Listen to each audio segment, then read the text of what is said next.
Yes, good evening. We are live. Let me shift for my baby. Yes, so that we see.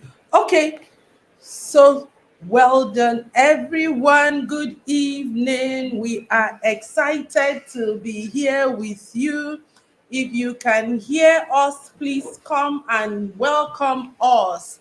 Tell us where you're joining from and what you expect to get out of this. Welcome to LOVE-A-THON 2.0, and this is our time out with the married couples. So, welcome, welcome, welcome. Welcome once again to this noble and inspiring platform. I will believe we have a robust engagement. Thank you for showing up to support our dreams and goals, and hopefully to have a stronger marriage which will build a better society we all desire. Yes. So, all of us at YouTube, please let us know where you're joining us from and what your expectations from this LOVE-A-THON is. I will just give us some time. Where are you joining us from? We are broadcasting live from Lagos, Nigeria. And this is our gift to humanity in celebration of our 21st wedding anniversary. Okay, so let us know where you're joining us from and what your expectations are, because today is going to be a very interesting time out.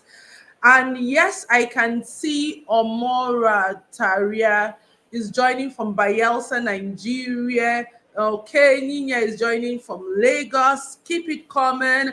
And if your husband is not here, your wife is not here, please go and tell them where else do you want to be tonight than here. And so, yes, this is going to be a great time with couples. We're discussing something very, very, very, very important, especially at a time like this. It doesn't matter where you are or where you reside, you will agree with me that the world is just turning everybody's head anyhow, and there's stress. If it's not the children giving you stress, if it's not work giving you stress, if it's not family, many things. So I'm seeing many more people. Okay, Miracle is joining from Lagos, Pam from Lagos. All right, let's keep it coming. And please know that this is going to be a very interactive session. If you have questions, the topic for tonight is I am stressed, you are stressed. How can we stress better together? That's what we are discussing. So if you have any questions from that, please let us know. Drop your questions in the chat room.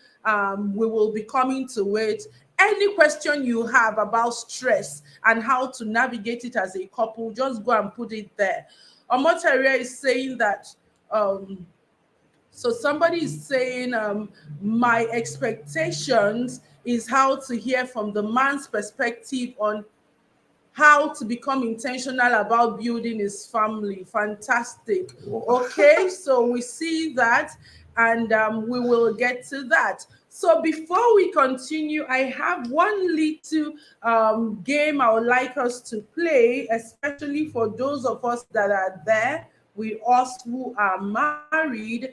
And imagine, so Omotaria is saying she would like to hear from the man's perspective. So Nadine, it is you she wants to hear from on how to become intentional about building his family.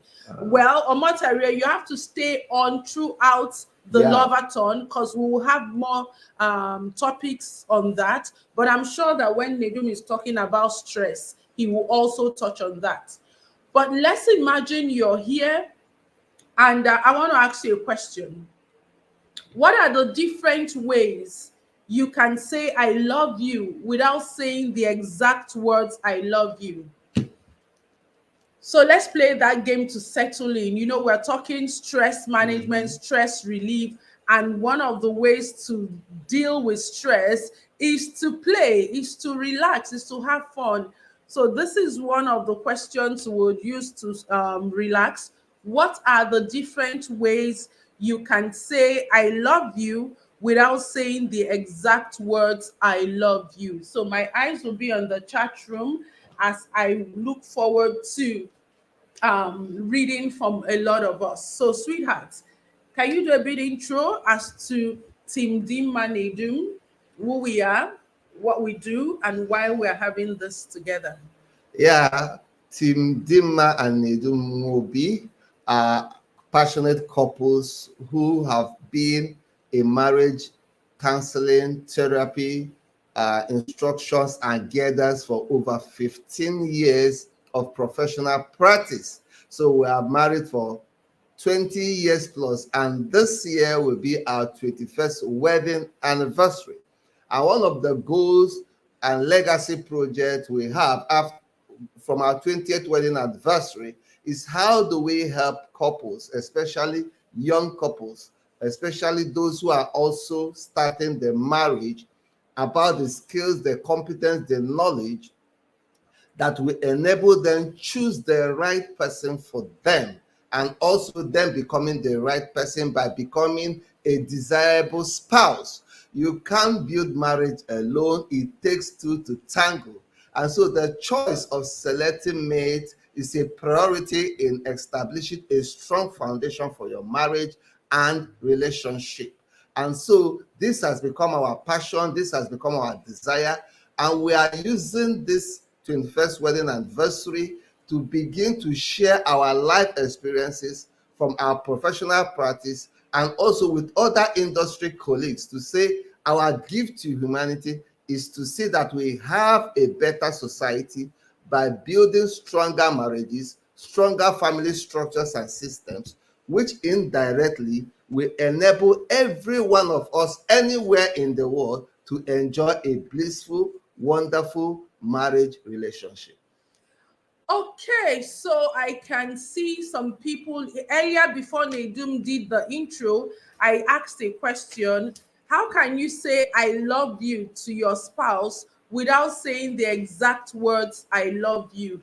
And I see Pam says buying my husband gifts. So I guess maybe Pam knows that one of the husband's love language is Gifts. receiving gifts. Is the only Pam. And then Ademola said, I could say you mean the world to me. Fantastic. Wow. So that would mean words of affirmation matter. Jovita is saying by respecting my man. Wow. Amazing. So the rest of yours, how do you say I love you without using the exact words I love you? Because putting creativity into your marriage is one of the ways to keep the spark going. So let's get into today's business. I am stressed.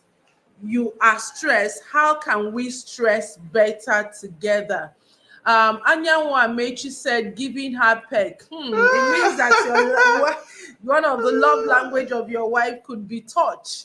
So I'll just keep my eyes in the chat room. Please, let's keep bringing it. And if you know any couple that you would love for them to be here because you understand is it important that we learn together as a couple, please share the link with them. Let them join us on the live stream on YouTube.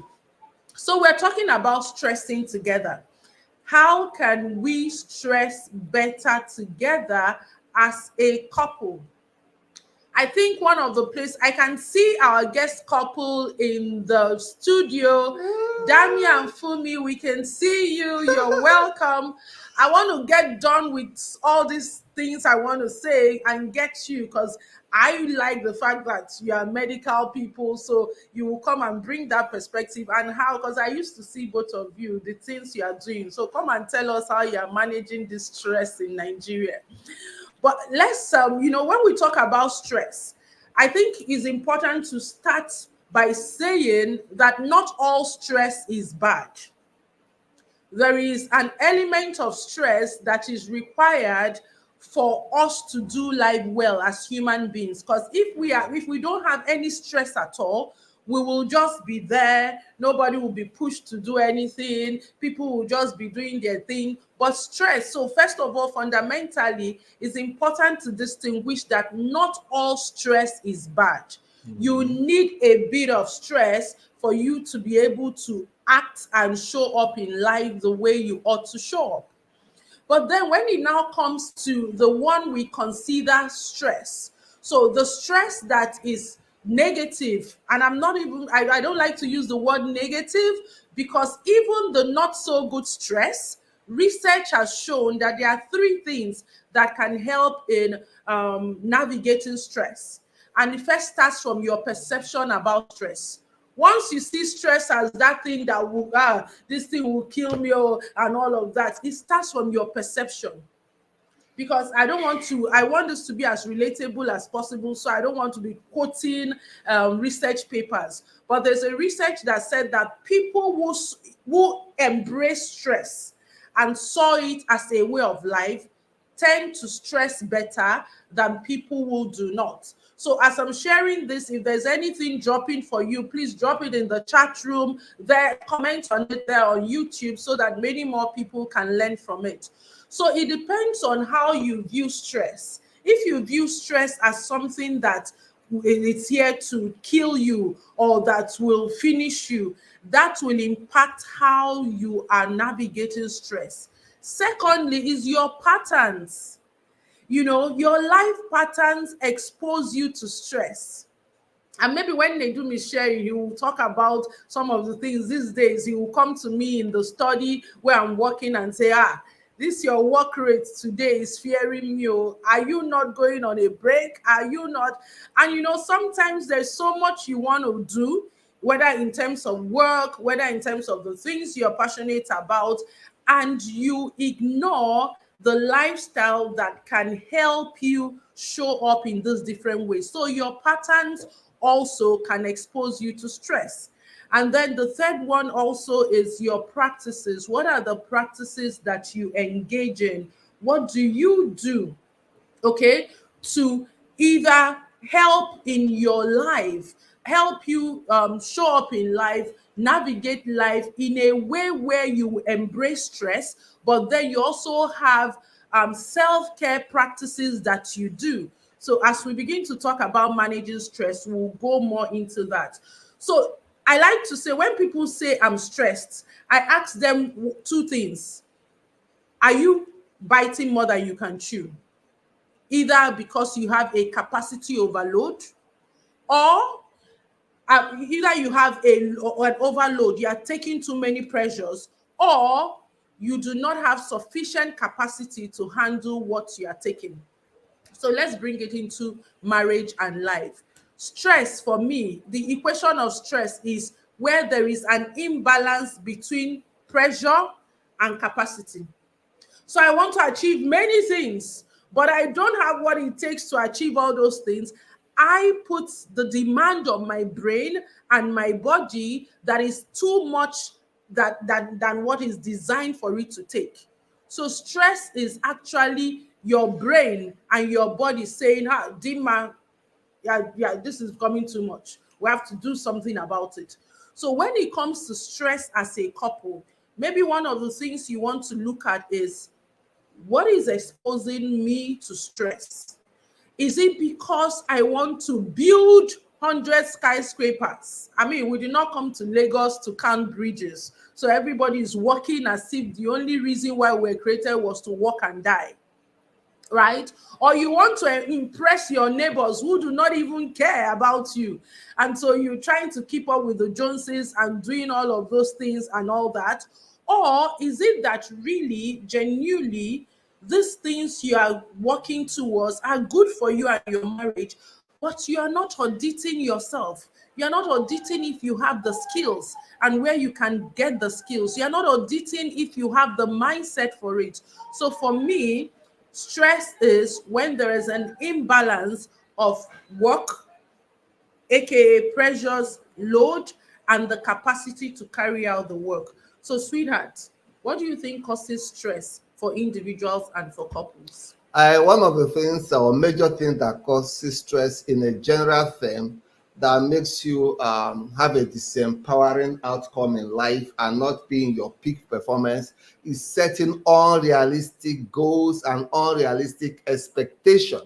And this will lead to disappointment and frustration and leading to pressure of trying to meet up. I remember when we're really much younger in our marriage, and this goal setting program we used to do, we will set about 10 goals in about 12 dimensions of life of what we want to achieve, having about 120 goals or more to In achieve one in year. a year. And because of these numerous goals we want to be, some of them will lack the ability, the capacity to achieve them, the mental power to achieve them, the time frame to achieve them, and we'll just put it in a spreadsheet and be pursuing helter skelter, wanting to ensure we meet every goal, and that led to burnout and frustration. And today, many people are living like that life, pursuing too many projects, too many demands on your life. And if you are running a rat race like that, it's going to bring stress to your body, stress to your mind, and it's going to lead a lot of frustration because you won't even be willing to appreciate on progress. You'll be focusing much more on results. And that is one of the things we realize and say, man, we're not going to run mad. Just I love watching the animal world. And I found out that the lion, in trying to catch any prey, you can imagine 50 zebras running. The lion will just focus on one zebra per time. And once he notices the one it intends to catch as a prey, he goes after that particular one, irrespective of how many zebras that are running. And in that way, they get their results. And I begin to understand it's not how many things you are chasing per time. You need to understand that it will bring you breakdown in life. And perhaps you're a couple there, and this is one of the things that if you look at your life very well, you expect you are chasing too many things that may be unnecessary at that moment. Okay. And then I think another thing that stresses couples out, which we need to talk on, is relate the stress as a result of the roles and responsibilities demand on the marriage. Many a times when I'm talking to some women, they are burnt out. In fact, this week I was talking to a lady, and the words she used just pierced my heart. She kept saying to me, I'm exhausted. I'm exhausted. And she went on to share how, she has to take care of the children, prepare them for school. She has to cook for them to take in their lunchbox. She has to do this, do that, do that, do that. And I'm like, okay, so how have you looked at it as a family in terms of how do you want to support yourself with these roles and responsibilities? And I think, sweetheart, maybe I'm not the one to talk about that. You should talk about that. Roles and responsibilities demand, because I might start now and they will say I'm doing Beijing or I'm supporting our women. But how should couples look at this imbalance of roles and responsibilities in the home, such that it's not like giving a one-sided stress to another person, and they can create systems around it that is empowering to all concerned? When as a married couple, in terms of roles and responsibility to life, a lot of things have changed in the world we are living today. And before you look at your roles and responsibility, there are certain things you need to look at that will demand who takes on what role and responsibility in your marriage. Is it biological? Is it occupational? Has it to do with passion and gift, interest? Has it to do with availability? And I give you an example. Normally we say a woman should take care of the children, especially when they are growing. But there was a certain time in our relationship, my wife was working there in a commercial bank, and I have relative time to myself as an entrepreneur, so I can decide which day, what time to arrive in the office. And so I decided, okay, with what is happening to us, I will be taking the children to the hospital for immunization. And guess what? When I go there, I see a lot of women there, and they will keep asking me, where is your wife? Even behind me, you hear the murmuring, that's this, today's women are not very submissive, today's women are not focusing on their children. And I'm wondering, what is there bringing the children for immunization? They are our children. You see, so I realize that I don't need to look at what people are saying. We need to realize, how is this issue peculiar to our own needs? Who does that? So we must realize there are issues that we can delegate, there are issues we can discuss, talk about, there are issues we can choose what is needful for our own relationship. Every marriage and every family is unique. And so if a man has to choose to cook because he loves cooking, does not imply that the woman or the wife is failing in her responsibility in cooking. I've seen men who love to cook. Once you are coming in the house, they'll ask you, what do you want? I love cooking. And for such a family, it is unique for them. And there are some families too where the man, the woman is good at creating wealth and making money. Don't kill yourself as the father of the house, as the husband, and said, I will compete with my wife. I have to be more in making money more than her. Yes, some society will be against it. Some society will say, no, the man should make money on. But forget that if you are praying for financial breakthrough, and the gift to that is your wife, why not enjoy that relationship? Why not be happy about that gift? That does not mean you'll be disrespected. That does not mean you have lowered your guard as a man and the father of the house. It simply means God has gifted you a spouse who can make a decision and a family finance management process better. That is a supernatural gift. And so when it comes in roles and responsibility, understand these 5 reasons I've said. Who is passionate about it? Who is more gifted about that role? Who has more time to that role? Who has a biological role to those responsibilities? And these dynamics will help you to take quality and informative decisions that will help your family be very stable and your marriage enjoying the best of your time always. I want to add to what Nedum said. And, yes, somebody might be the one in charge of different things, say maybe depending on your family dynamics, all right? But I've also seen something that is showing up in my counseling sessions with spouses. And for me, it has happened both ways, either the men or the women. And that is people saying that they don't feel appreciated. Their spouses just take it for granted, the things that they are doing. Oh, they expect that there should be money. They expect that when you come back from work, there should be food in the table. The children should be well taken care of. This. And somebody said to me, you know what? If I know I'm doing this because I love my family, but I would just love for my husband to acknowledge that he's seeing me. The lady said to me, I don't feel seen in this relationship. I'm just working, working, working. In fact, she actually broke down because for her, she had to put her career her career progress on hold. And so she's like, oh, in the morning, the husband dresses up, goes to work. She puts the children together, send them to work. Before they come back, she's tidied the home. She has done that. But then nobody tells her thank you. Nobody even acts like they notice she's doing something. So I think for her, that even compounded the stress for her. So my work today is to say to us, please let's acknowledge our partner's contribution. It helps to put perspective to the stress. Let's learn to say thank you, even if we know that it's the person's responsibility, but acknowledge the effort the person is making so that the person can feel they are also doing something. And I think you want to say something? Yeah, and that's where that leads to relational stress, because couples are not communicating effectively. There's a disconnect in how they express their feelings, their desires, and their wants.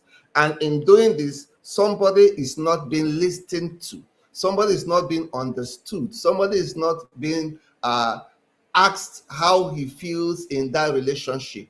In fact, which will oftentimes also leads to infidelity, causes a lot of stress when there are trust issues. Imagine you imagining thinking that your partner is not faithful to you. Imagine you're thinking your partner is having time with somebody else. That is stress already. That is emotional draining. And it will even affect your functioning, whether it's in the office work or your business, because you cannot even think creatively to do the things you ought to do. And so infidelity is also one of the issues that cause a lot of stress, whether infidelity or the suspicion of there is infidelity in that relationship. Okay, so one thing again, I think from our own experience that has helped us in stressing better is wearing our strengths on our sleeves. A lot of people and couples do not know their strengths, and so they want to show up in things that is not their forte, and it's not where they blossom. It's not where they can easily and effortlessly get much achieved, and so it becomes draining. And that even can also make them begin to even nurse feelings of not good enough, and that one is a killer on its own in the stress it can add. So I want to ask critically for us, we play to our strengths to help us in not getting stressed and even navigating stress. So what are your strengths as an individual, and what are your strengths as a couple? All right. And so I use myself as an example. My top 5 strengths are love, spirituality, forgiveness, um, kindness, and what's my 5th strength? Love of learning. How could I forget this strength that is sweeting me? So love, spirituality, love of learning, kindness, and forgiveness.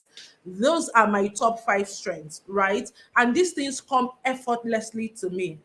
And Nedum also has the strengths, but thankfully, by divine connection, we share 3 top strengths. But why am I saying strengths use in terms of stress management? Very important, because it now helps us in our relationship to leave the things that come easily to me on my table, and I leave the things that come easily to Nedum on his table. Take for example, when it comes to financial, what do they call them, writing, Recording, financial bookkeeping, recording, I will be bookkeeping, stressed from now till December budgeting. if I'm the one directly in charge of it. But because his strength and his makeup does well there, he handles that. So that is also a stress relief for us as a couple, knowing our strengths and allowing each other play by their strengths. That has helped us. So I'm going to also drop a link in terms of, this is a conversation you should have as a couple. What are your strengths? And if you would want a scientific approach to understanding your strengths, it's a free survey. You just take the survey, get to find out your strengths and how to use it. And one thing we have done that has also helped us in stress management is we created a strength tree where we can see, because primers are important for stress relief. Before I came on this call, I had to have siesta because this my body and eyes have seen shaggy. This man carried me to go and do exercise today and stressed my body beyond my normal exercise limits. So today I was really feeling stressed, although exercise is good for stress, but let me leave the Adeni used to come and be telling you that one. So I'm back to primers. You see this thing I'm wearing is not because I like fashion. No, this is also a stress relief. You can prime yourself up to feel the way you want to feel. So I woke up at 6 o'clock. I'm like, oh, I have to do makeup. I have to get here. They said, you know what, Dima, get your power. So what I'm wearing here is power and harmony, because that's how I want to feel. I want to come here not feeling tired. I want to feel powerful. I want to feel harmony inside of myself. So I don't know how you're priming your environment, your home, with things that energize you, that can also help you relieve stress. So another way of managing stress as a couple for us is auditing our energy drainers. Our ability to look at the things you can identify and evaluate and say, what are the things physically, mentally, and emotionally that drains you, that weighs you down. That anytime that places, people or things shows up, they drain your energy, they make you frustrated, you are not feeling empowered, you are not the best of your expression at that particular time. And one of those things is, for me and for us, is when we have house helps that are more toxic to us than the solution they are supposed to provide. And so once we are living with a house help, whether male or female, to help us to solve some domestic problem, and they are creating stress in our brain. Sometimes you come to your home and you are so stressed more than outside because a particular domestic staff is not paying attention to details, is not doing the job effectively and functioning as desired, has a bad attitude to work. And even in your family, the energy the person brings to your family is contaminating your brain and your mind. And you say, well, I can't send this person away. If I send this person away, can I continue doing the things he or she is doing? And you found out that even barely seeing that person is annoying. So why allowing energy drainers in the comfort of your home when you know that they are not there forever? They are there for a moment. And if they are not serving their purpose, if they are draining you, especially in the comfort of your home, please permit them to go. Let them go. You will survive. You can do better. You can get alternatives. And that is one way we have chosen to stress better as a couple. All energy drainers that are not priority, that when we evaluate it, we can do with that, we can replace it, we immediately take those decisions. We have learned from experience that do away with them. Your family is a safe haven. Your home is a safe haven. When you stress outside and you come back home, it should be a relaxing environment for you. And this one is important too. We choose our battles. It's not every fight that is important. There have been times where, and I think I'm going to be honest with that, that some people struggle to let go of things and you want to hold on to it. But like Mahatma Gandhi said, every time you are holding on to a grudge, every time you are holding on to something, you're actually causing more stress internally to you. And like me, I used to say, oh, this is something I picked up from when I was much younger. And from my background as a Christian, I'll say to myself, nobody is what's making me miss heaven. So no matter anything that anybody does, I go just screw away. And because I do not want to, on that day, you know, those home movies they used to show us, and you'll be on a line on Judgment Day, and we are now trekking in front of Jesus, and they will now say I should go this side. It's because I didn't forgive one, which nobody is worth that. So I brought that mentality to marriage, not just between my husband and I, to everyone, that you are not worth the stress. So anything, I pick my battles. If you are okay, it's okay. Just be going. Let me share, because one thing I prioritize in this life is comfort. Anything that will come and upset my internal system, I do away with it. So you need to grow that habit. And in what Nedum said, you have to make this thing into a system. What do I mean by that? How often as a family do you sit together to audit your energy drainers? To say, for this last quarter, these were the things that was taking up our energy. Is it in line with what we want to be doing now? Which is why I am so good at saying no. And but let me tell you, I learned it. As my personality is the people pleasing personality, right? So I have a tendency to want to help people, to want to support people. So even when it's not comfortable for me, I'm always available. But I had to learn to say no and to channel my time, because I don't know if you're in another planet, but it seems like 24 hours is no longer enough.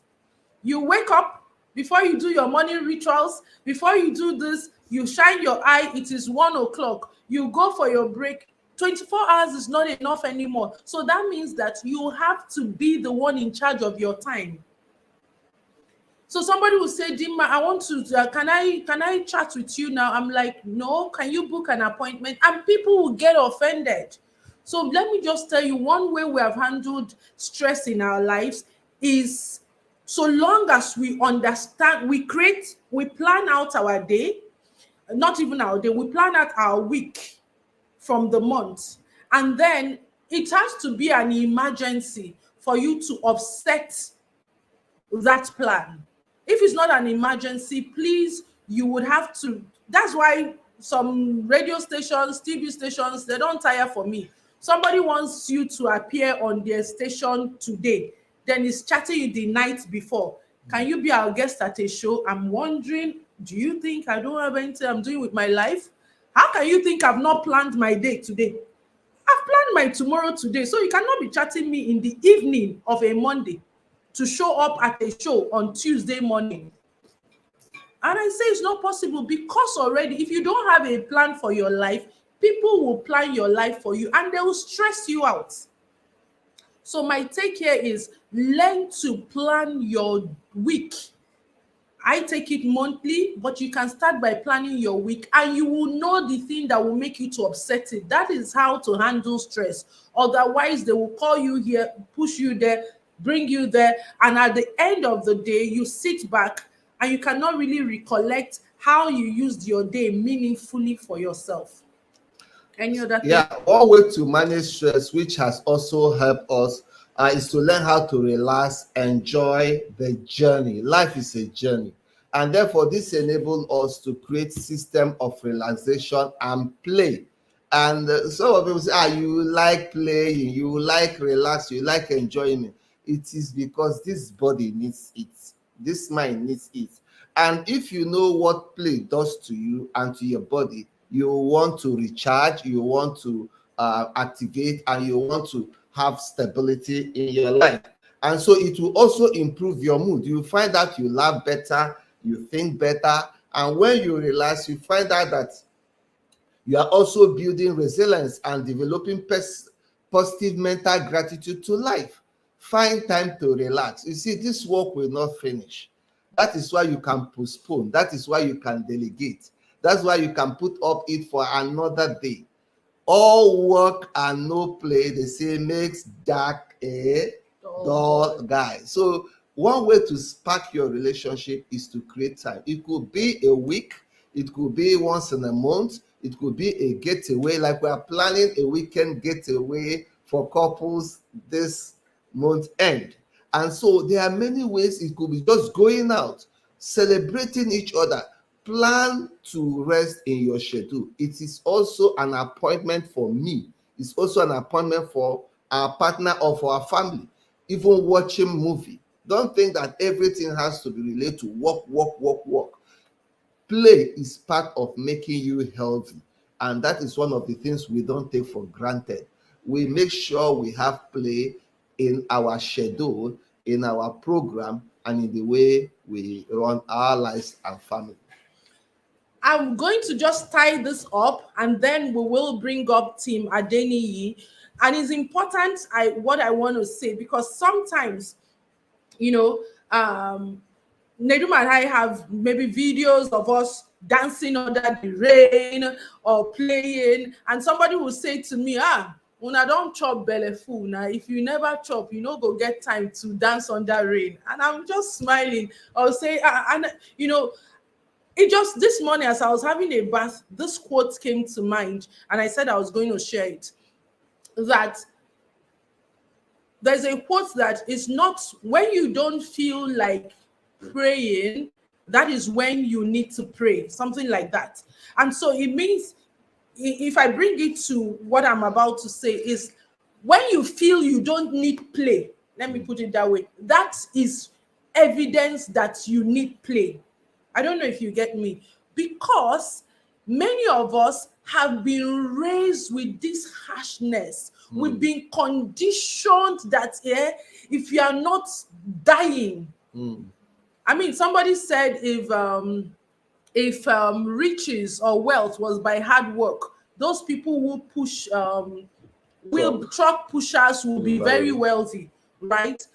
Because there's something in our brain, and I think maybe for us, let me bring it to Igbo culture, then I'll extend it. I've been studying cultures and even trying to understand my tribe better. And I see a link with how post the Civil War, when the Igbos, my father would say they were giving, how much were they giving? No matter how much you had, they just gave you some shillings to go and start life. So that die-hard mentality of trying to prove themselves, of trying to re-establish themselves, fine. It has worked for us in enterprise, but it has not done so well for us in our emotional health. Well-being. Because that Igbo man who will do everything in his power to make his business work. In fact, sometimes Nedum will say to them, he doesn't go to the office on Saturday. They're like, eh? One day we're having a gist with somebody in our neighborhood, and Nedum was talking about having off days. So on Thursdays we call it teamDinmaNedum Day, aka Sabbath day, aka rest day, where we just stay at home to relax, just connect. So one day he was talking to somebody in our neighborhood and said, oh, he doesn't go to the office on Thursdays. And he said there was one time he was doing his master's program. He wasn't also going to work on Tuesdays. And the man is like, what are you doing at home? You don't go to work on Tuesday, you don't go to work on Thursday, you don't go to work on Saturday. But we just laughed over it. And I'd like to remind people, you did not come to this life to work and die. Play is essential for well-being. And as somebody who has a background in positive psychology, I've started to also notice that people who were criticized as children and people who had this harsh parenting and they were criticized, they see hard work as the way to be to navigate that trauma stored in their brain of criticism. So sometimes your hard work is not necessarily because you want to be productive. It could be a trauma response.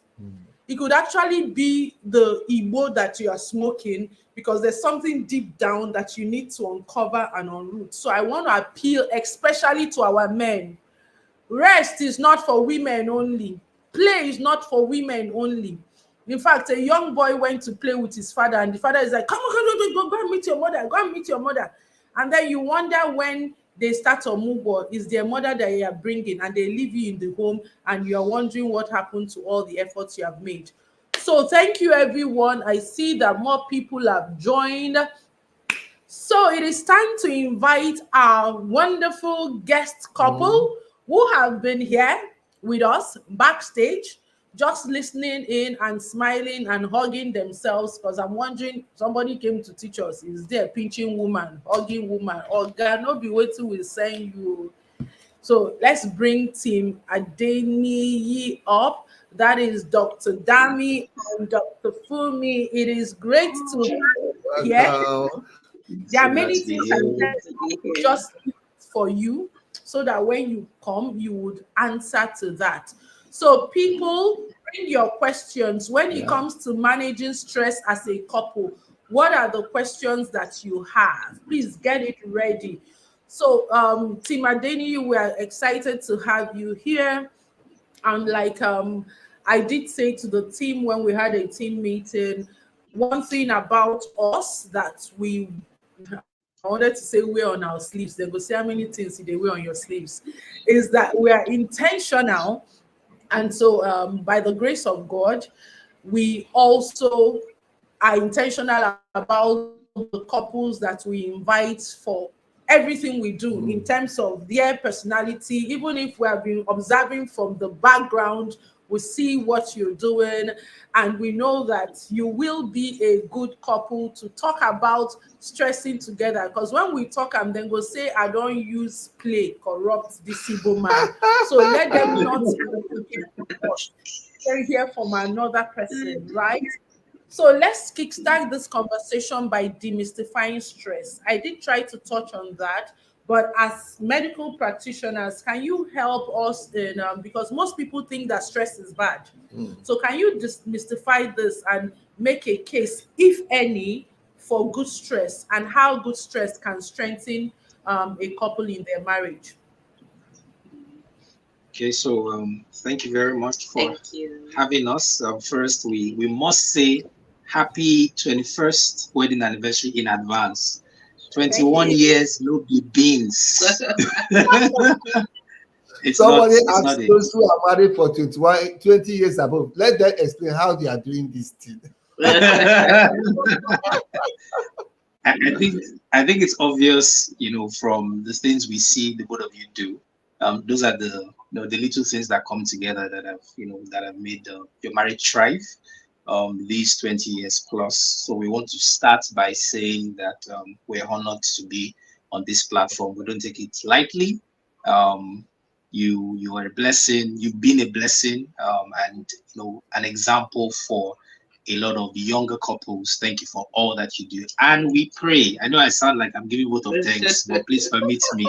We pray that God will, bless your union with many more decades of bliss, and that these strong marital values, would be transferred to your children and to their children Amen. to the fourth Amen. generation. In Jesus' mighty name. Amen. Okay, so we had to get that out of the way. I think you've said quite a lot. Stress in itself is not bad. Some people say there's positive stress or negative. Some other people say there's good or bad stress. So good stress is usually referred to as heal stress, while bad stress is called distress. And the truth of the matter is that if you allow, just by being in Nigeria or being in Lagos, just by existing in this climate, you're already stressed. Yeah. There are so many things that potentially can tip you into distress. There's certain forms of stress that are not bad in itself. Really, it's about how we respond. And I like to say it this way, that good stressors help you stretch. Good stressors help you stretch. And looking into our lives, as a couple, there have been different times where we've had to stretch, and sometimes you put yourself in a position to stretch, meaning you expose yourself to certain stressors.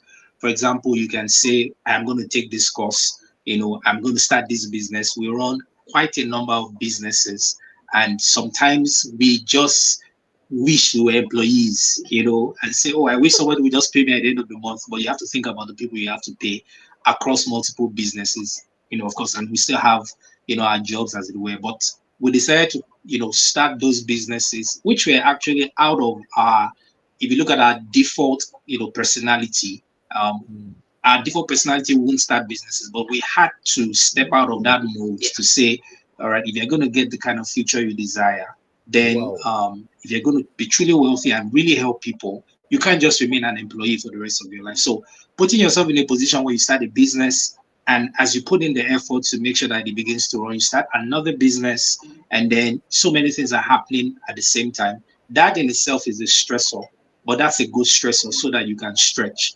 When you take a course, when you decide to, and that's one of the values that we have, continuous learning. It's one of the things. Exactly. Stretching yourself financially, stretching yourself intellectually, going to school in quote as you're approaching 40, and all of those things, that is also some form of stress, but that's good stress, because when your perspective, when you know your why as to why you expose yourself to certain stressors, it makes it easier for you to stretch. But there are also good stressors that you don't plan. In a sense, God, and I, permit me to put it that way, God will actually put you in a circumstance or a situation that will make you stretch. And in those circumstances, if you don't have the right perspective, if you don't understand the power of gratitude, if you don't understand that all things did work together for good to those that love God, then it can become some form of distress. And so the real determinant, the real thing that determines whether something is good stress or bad stress is actually our response to the stressor, the way we respond to the stressor, the perspective we have to the stressor, and then how we, the steps we take to respond to it. So stress in itself is not a bad thing, and we're glad we're having this conversation.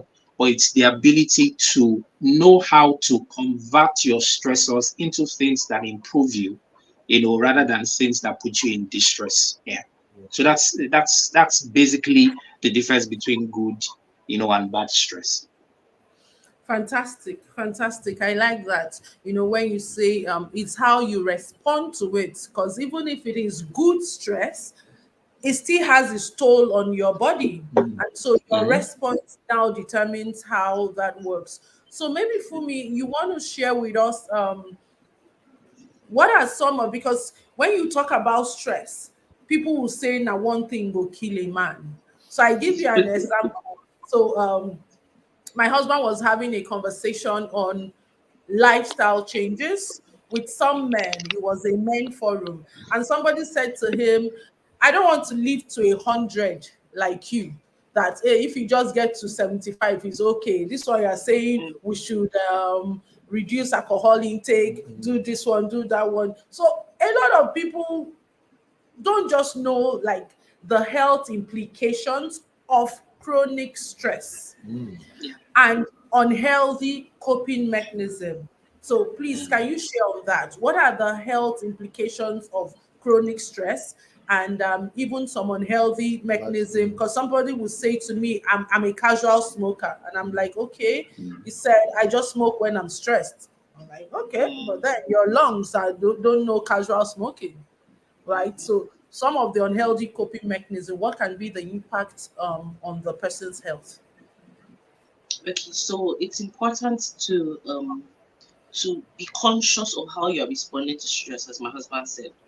Chronic stress can lead to unhealthy coping mechanisms. As he said, some people is overeating, you turn to sugar, you turn to food, you take Mm, alcohol, you're hanging out much more than you should. Instead of coming home to the people that love you, you're avoiding the people that love you. Sometimes you just need to have discussions to um face the whatever it is head on and say this is the problem, let's scale through it together, but you are avoiding it, and then you're under a lot of stress. It can cause weakened immunity.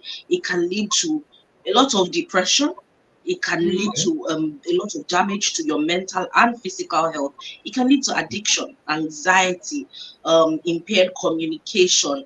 There's just so much. It can lead further aggravate conflict, where instead of us to just be dealing with something small, now we've blown it out of proportion, and then you're distancing yourself from the person that you are on the same team with. I always tell mm, people when they feel like, oh, the whole world is crashing around them and they feel like, no, it's my spouse. They're like, you're on the same team with this person. It's your perspective of what's going on that's making you begin to look at them as an enemy. But if you will introspect and look at everything properly, you would see that the issues are blowing things out of proportion. And so it's important to adapt healthy coping mechanisms. So active listening, um, interactive communication, where you are listening to the person, you're not just speaking, managing your stress properly, you're exercising, you're eating well, you're meditating, breathing exercises, as simple as that is, where you're mhm. taking deep breaths in, regulating yourself internally. All these things help a lot in my perspective. Yeah. Okay, I want to come in to ask, especially as a couple, some men like to distress by going to their cave, not want to talk to Yeah, anybody, yeah, not want to answer any questions, Indicate. not yes, even want to be See asked, them, why see are them, you not talking? see Why are them. you not yes. communicating? We just want to be left alone. How do we ask our beloved wives that, please, there's no trouble, just let us be for those moments? We'll come out when we are ready, we'll come out when we Yeah, think we can communicate. And sometimes yeah, we do find that it causes also additional conflict in relationship. So Mr. Denny, how do we help them to understand, leave us You alone both for of you some are in the moments? cave. How can you be the one answering the question? yes. Because when he was talking about cave, I saw Dami raise his hand. You cannot give He's the a cave dweller.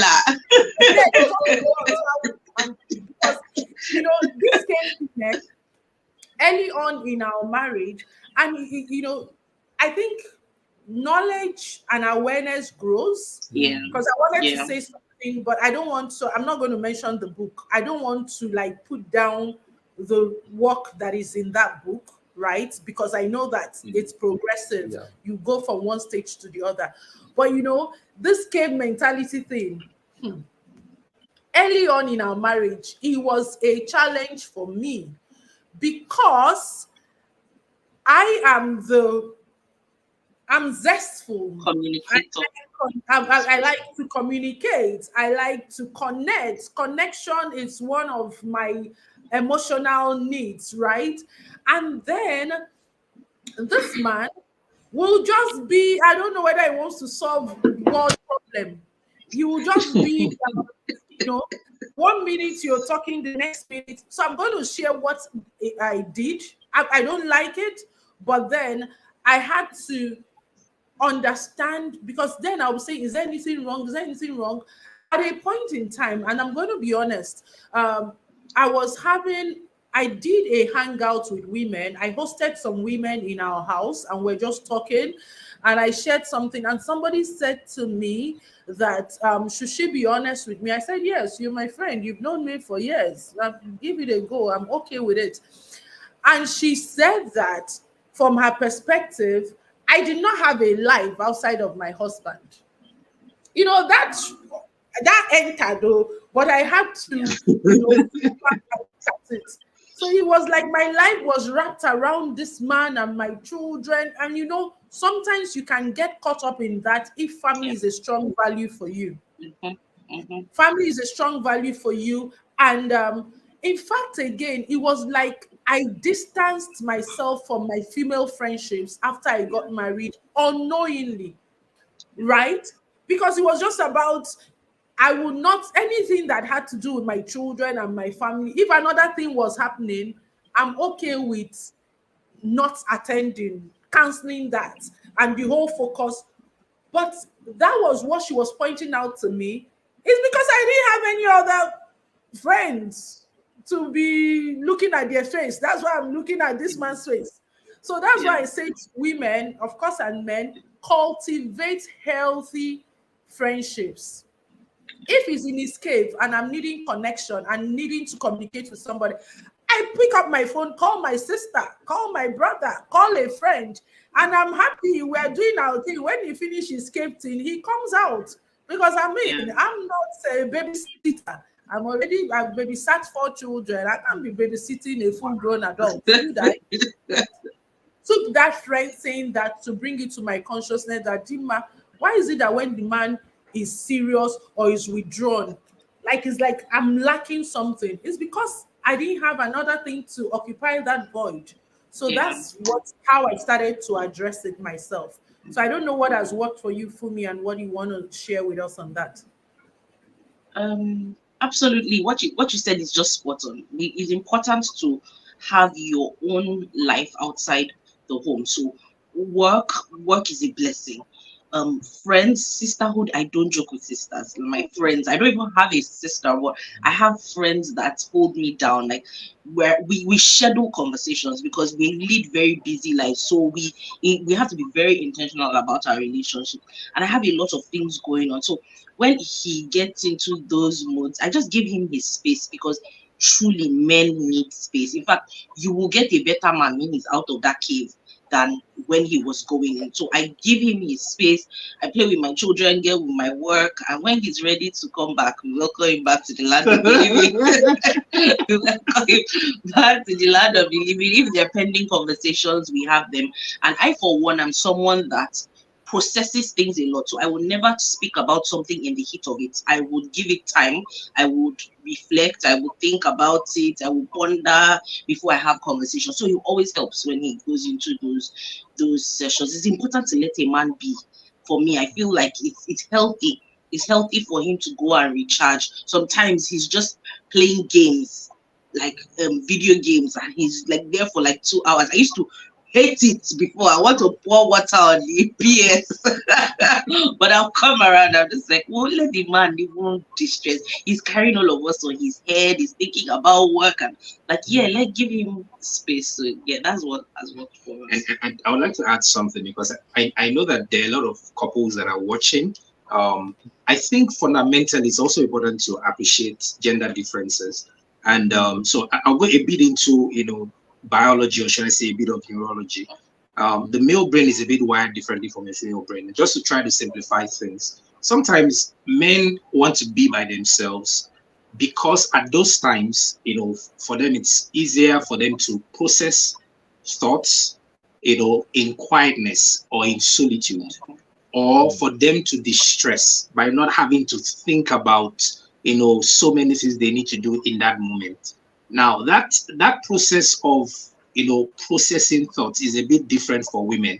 And so one of the fundamental gender differences, and I, usually say this to intended couples when, I work with couples for professional premarital counseling. I talk about the fact that one of the key areas where men tend to be different from women is that women tend to process things conversationally. Yeah. If a woman wants to, if there's something that she wants to do, if there's something that maybe an idea she has, that has to do with work, or something that is on her mind, it is more likely that she would like to, bounce the idea off another person, whether it's her husband. And thankfully, I'm very glad you talked about the role of friends, and that's exactly the way things are. Sometimes I don't understand how my wife and some of our friends can be on the phone for an hour. It's very strange and weird to me because, I don't have so many friends, but the few friends that I have, we probably might talk maybe once in 3 months.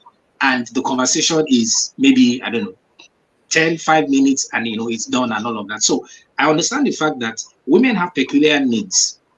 How we socialize is a bit different. And I think it's important that, intending couples or married couples understand that men and women are different in that regard. Sometimes a man just wants quietness, and he wants to process certain things in quietness. That is the way he thinks. But for quite a number of women, the way they process a lot of things is in conversation. So you call that friend of yours or girlfriend and say, this is what happened today and everything. And then, she, the response that she gives when she sees that you're engaged, helps her to process things a lot more. And I think the flip side is that men also need to understand that this is a need that women have. You can't always be in your cave. You can't be in your cave for 6 months. All right. So there are times when you need to be by yourself, but you also have to understand that, you have an obligation, to your spouse. Both of you have obligations to each other. And so things that have to do with active listening, usually those things come more naturally to women, tends to come more naturally to women. Men usually would have to develop, that skill of understanding that when you have conversations, you have to have conversation, not just with your ears, but with your eyes. You have to be observant. You have to be able to validate your spouse's emotions. You may not agree with the logic of what they are saying in that moment, but you have to understand that their emotions and their thoughts are valid.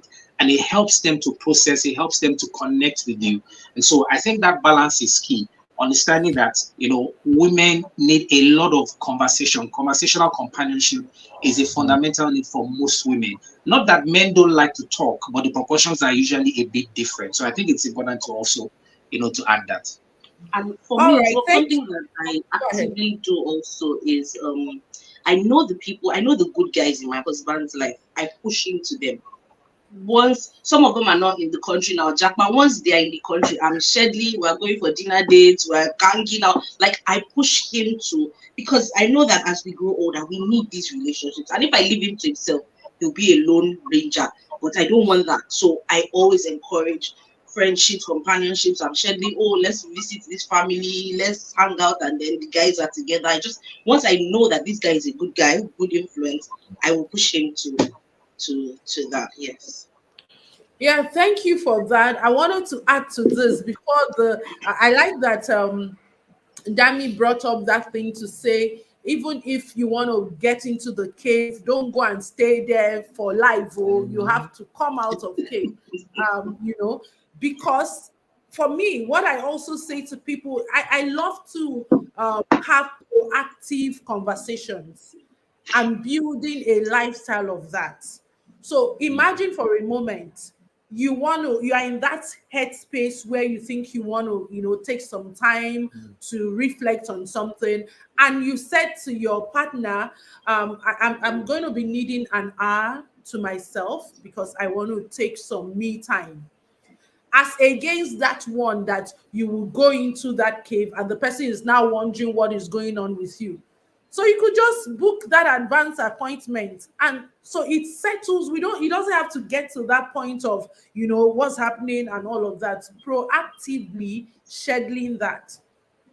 Secondly, somebody asked a question, and I think I want to respond to that. So when we're talking about having friends, because your partner cannot be the sole provider of all of your emotional needs, somebody asks, can that lead to danger zone, especially where the closest friend you can call or relate with at that time is the opposite sex? So what I'll share my take on that, and I will invite the Adenis to also do that. When it comes to friendships, that is why you need to have what I call meaningful, value-based friendships. Now, we are not advocating that you shouldn't be friends with your partner, and just going into the cave, the man is not going into the cave 5 hours 7 days a week. It could be once in a while, even if it's weekly or whatever. And so if you know that, I think we all know ourselves and our limits. If you know that you have a male friend who you are developing feelings for, you already create the healthy boundaries. That shouldn't be who you should call now, because you are entertaining the fire. So is that the only friend that person has? Then that comes something in question. So it's not now about the cave.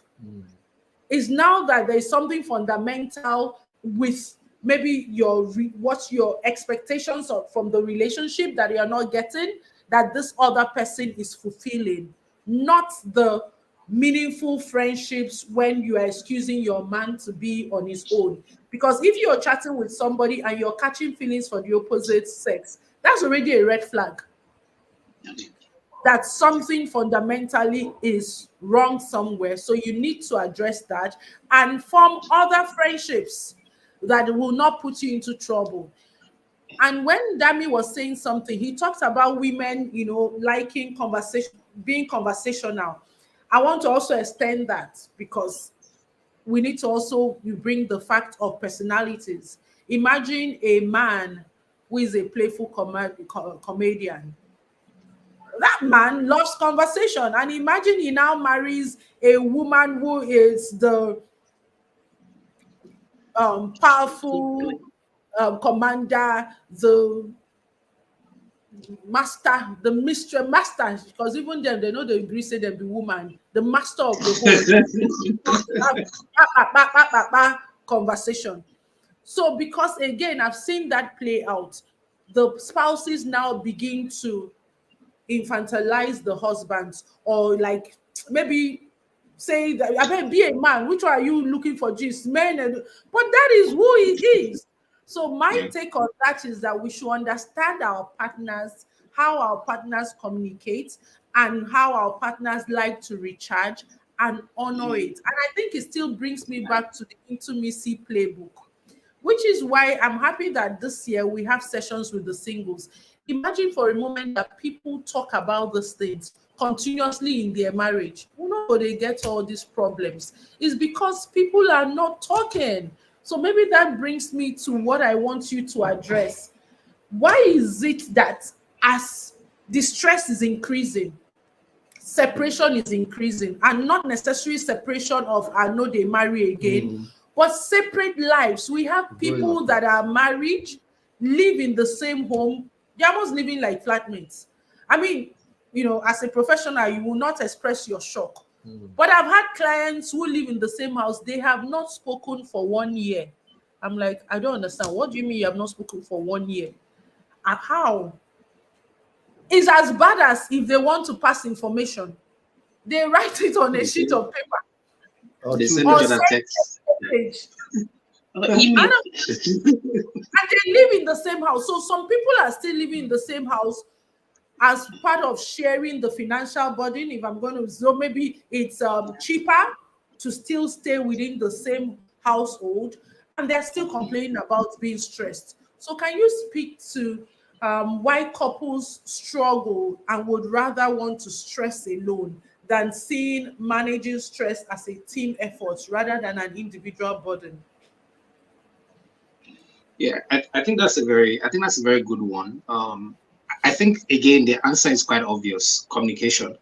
A lot of people have heard it said that communication is the lifeblood of every relationship, but I find also in my experience working with couples that the skill required to effectively communicate is actually lacking in a lot of marriages, and it becomes even more tricky in the day in which we live, the day and time in which we live. I'm talking about, in 2024, with the peculiarities of, how the mobile phone has become a life companion. The mobile phone is no longer, a device you use to call someone. The mobile phone has actually become a life companion because you can actually have conversations with the AI on your phone. You can get any information you need, the days when we didn't have the internet, if you had any question in your mind, even if maybe you were upset with your spouse, you could just say, babe, what do you think about this? Or what's the, I saw this somewhere, what's the right? But now you can easily go to Google. So the point is, the way we live our lives now has made it actually easy for people to live separate lives.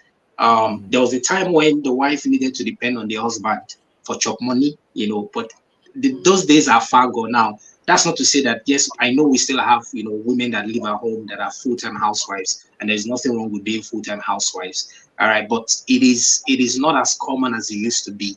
And so if a woman is perhaps a career woman, she has funds to earn a living and all of that, it becomes easier for her to say, well, let me day my day and you should day your day and all of that. So I think communication has become almost like an endangered skill that we have to relearn. And so I'll give an example. It's not until you say something that you have communicated. A lot of communication is actually non-verbal. A lot of communication is caught visually. And so those that understand the dynamics of communication, you see visual components. What it means is, even if you may not have had serious conversations with your spouse, if you can read your spouse's body language, she's already communicating, he's already communicating. And then that's where being vulnerable, comes in. Even if you've had an argument to say, okay, I'm going to put that aside and, put my wife's well-being or my husband's well-being ahead of mine. So I'll give an example. I think it was about 2 or 3 weeks ago. I just noticed that, my wife's body language was a bit unusual, and it was a bit different from, the way it would be. And then I sat with her, and then, she became a bit teary, which is very, very rare. Very, very, I can count the number of times she's become that emotional. And then I was trying to figure out what was the issue. Of course, then I began to, hold her, begin to rub her back and all of those things. Because again, communication is not just in words, it's also in touch. And so when you are able to say, all right, I'm here, you don't have to say I'm here for you, just by, hugging, rubbing each other and everything. It sends a message to your spouse that says, you can confide in me, I'm here for you and everything. And then she opened up about, what the issue was. And of course, have tried to create the right perspective. I think maybe we prayed about it and everything. And by evening, she was, back to herself and all of that. So I think communication as a skill is something that needs to be retaught, because the way we live our lives, look at the average, young person, Gen Z, Gen Alpha. Many times we're on our, okay, I'm not Gen Z or Gen Alpha, but even amongst Generation X, millennials, well, even when couples go out dating, they'll start chatting different people. That's the word that baffles me. And sometimes we'll have to say to ourselves, okay, we're going to put our phones down, all right, because it says a lot. You put your phone away or you put it down to say, okay, we are here to have meaningful conversations. We're not taking any calls and all of that. Because we find that what people needed their spouses to accomplish before, the truth is now your phone can actually accomplish it to a large extent. And so if you're getting their attention, so when I say your phone, maybe you chatting with someone, or you watching some movie on your phone, or you checking something online, or you engaging AI and all of those things. And gradually it almost feels like the role of a spouse is almost becoming is almost becoming extinct. And so communication has to be retaught, has to be relearned. The skill of communication has to be relearned. And even for those that think they've mastered it, as couples, one of the things I advocate is you have to be improving consistently. Invest in your marriage, whether by virtue of going on vacation, going on couples retreats, or taking a course in an area, whether it's sex in marriage, whether it's communication.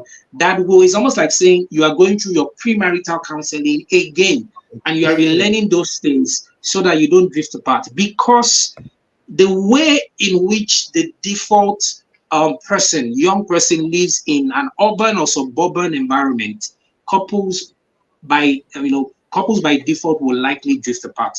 And so you have to put systems and structures in place that will keep you together.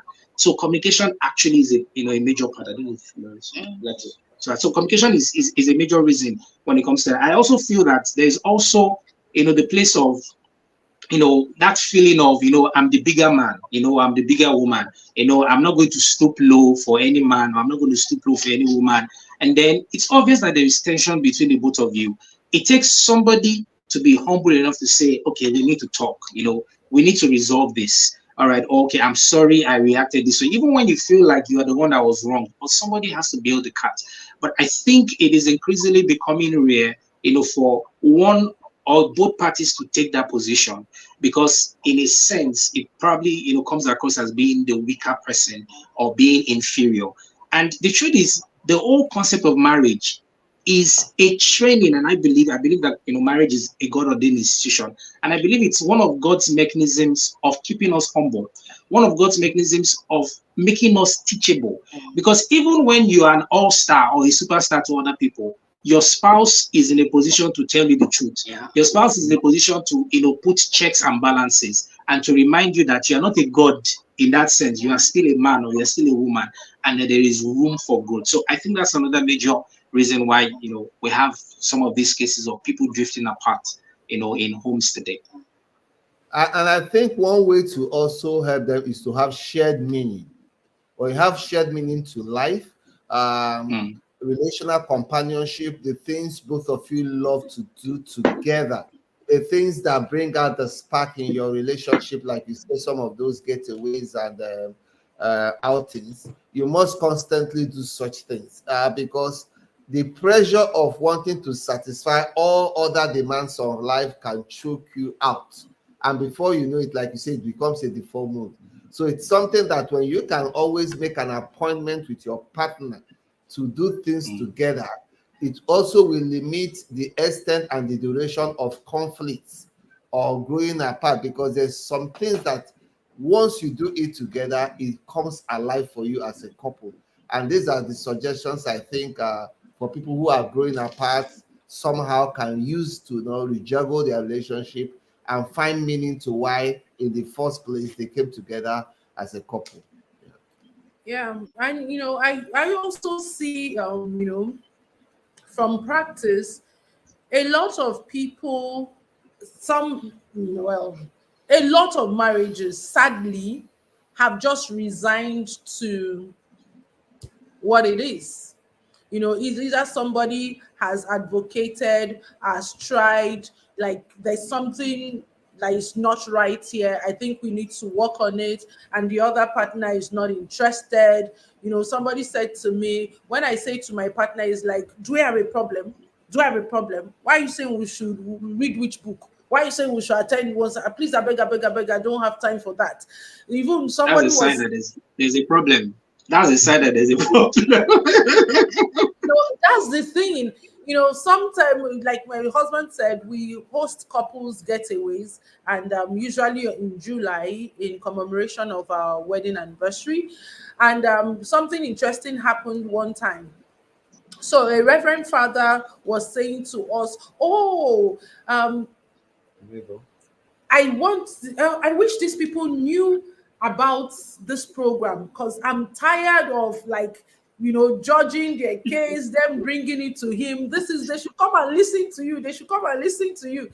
And he did try to get them to attend. And one of them, the Mr. Way Sabi everything, was like, how many years have they done in marriage?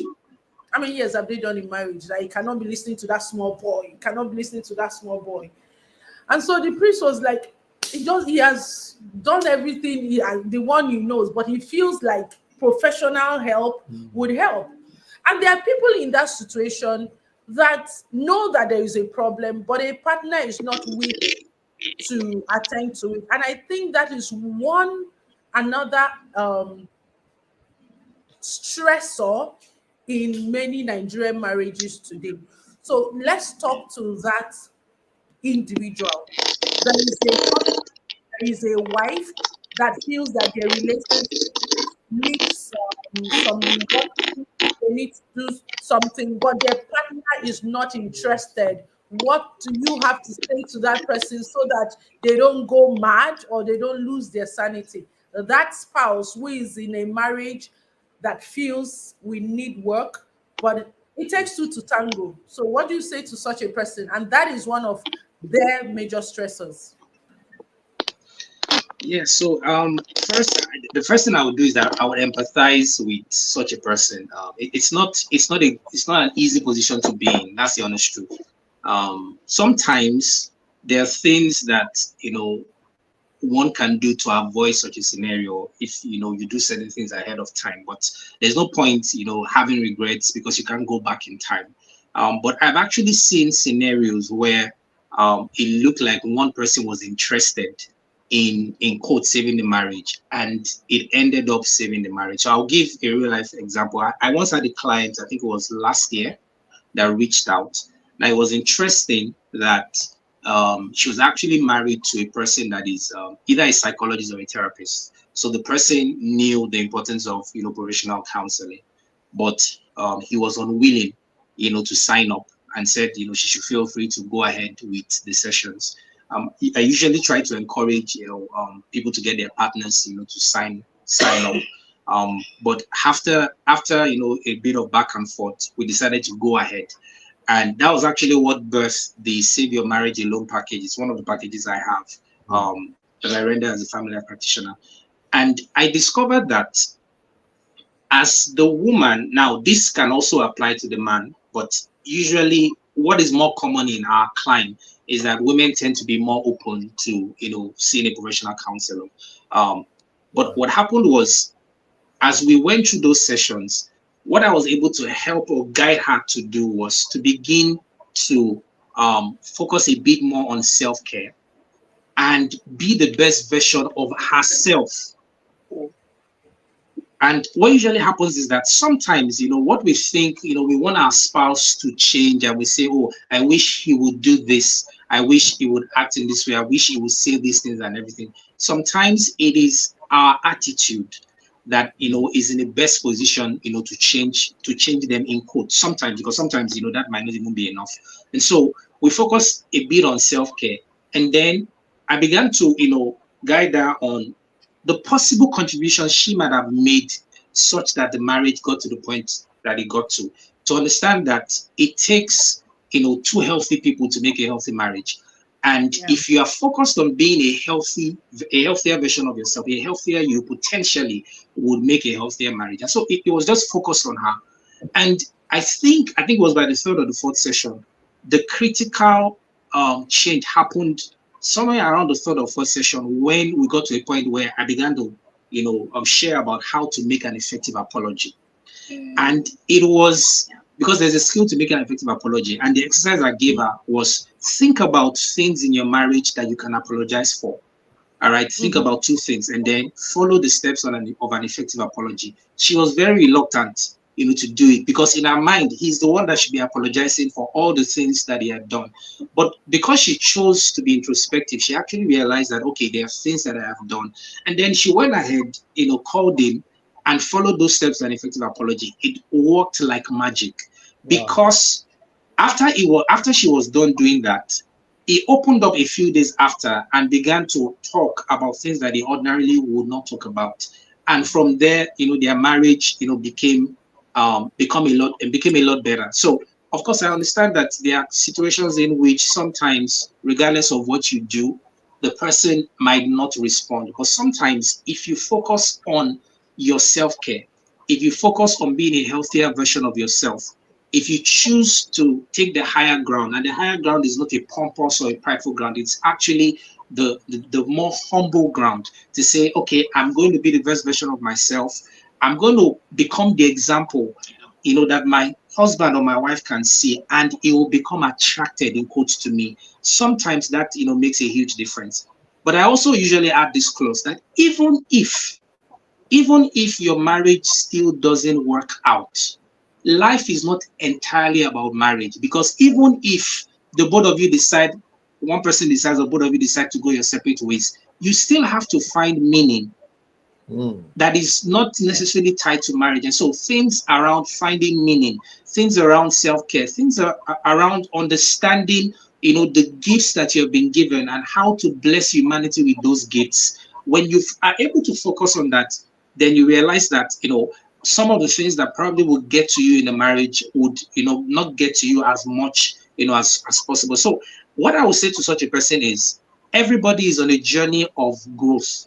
And if you subject yourself to becoming healthier, if you subject yourself to becoming a better version of yourself, if you choose to be introspective, to say, okay, I am going to take responsibility in this marriage, you will find that sometimes that is enough for your partner to take a cue and to begin to respond. And even if they don't take a cue and begin to respond, it leaves you a better person going forward. And it helps you to ensure that, your life, whether as a single person or as a married person, indeed, truly has meaning. Thank you for that. Thank you for that. So I totally agree with you, because every individual is first a human being before you are a spouse. And then, of Yeah. Yeah. course, if you focus on yourself and on the things you need to do better, if the other partner comes around, fine. If they don't come around, you still have yourself to answer to. So let's begin to tie this together. We've said a couple of things, and I think I want us to begin to bring it together. When Fumi was talking earlier, she talked about some of the practical steps to stressing better. She talked about breathing. I think Dami, you touched on gratitude, but I would want us to, not just touch on gratitude. I need to expand it, because that is a major component to Yeah. stressing better as a couple. But what I'm want us to look at is, with all of these practical tips we have for stress management, what has been working for us is systemizing it, creating rituals out of it, which is why when we're working with couples, we talk about them, having their own family recreation entertainment system, because that is how to stress, like you said, can come invited or uninvited. And Yeah. so when I begin to feel stressed, what I notice, or what I begin to say to myself, is that I have stepped out of my routine, right? Mm, Because usually we call that the be high game plan, where being amplified intentionally gets you legit high, where you have rituals and routines that energize you, that keep you inspired, motivated. And what I've also found out, which was why I said, when you think you don't need rest and play, that is actually when you need it. So what I found out is, like, maybe when I have like a lot of deadlines to meet, and because of my kind of work, sometimes I have trainings in the night. By the time you finish sorting that, relax your brain, it's 10. So I noticed that since January 2024 has been ridiculously over busy for us, that our sleep pattern has been destroyed. And this is me being like, sometimes we're going to bed at 12, and we're like, we keep saying to ourselves, but then you wake up the next morning. I, for one, speaking from experience, like, oh, there's so much I need to send this report, I need to do that. And so I quickly, because maybe I slept at 12, I would now wake up maybe around 9, sometimes around 8. And I'm like, it's 1 hour to work time. So I don't do my rituals, my morning rituals. I jump out to have the day.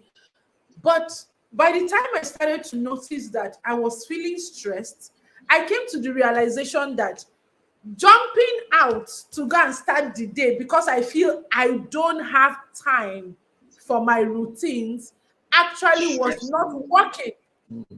Yeah. So even if it's the tiniest 20 minutes, that's one thing I want people to leave here with. Because somebody will say to me, Dima, I wake up by 4, I have to beat traffic. I said that is the more reason why you need self-care routines. The fact that your lifestyle is this demanding is the reason why there must be a pause in your life. So I think we need to speak to that about couples creating a system, organizing a set of routines and rituals that they will engage in, even if it's 20 minutes a day, that can help them start their day or go in their day. Let me give an example. A client of mine who I was working with for well-being, and what was it? I just taught her simple to take compassionate breaks during midday. And she's like, at work. I said, yes, you can take midday compassionate breaks. And it doesn't have to be anything, many times people, we don't value simple things. We're thinking that the thing that works has to be hard, it has to be tough. What was she to do? Rather than send an email or use the intercom and you want to communicate to somebody, the office is downstairs, go downstairs, like do the stairs from your office upstairs to that person. That is you intentional, because we get so immersed on our desktops, laptops, we don't stand up. That even in the midday, just standing up to do a stretch and sitting back is something. Yeah.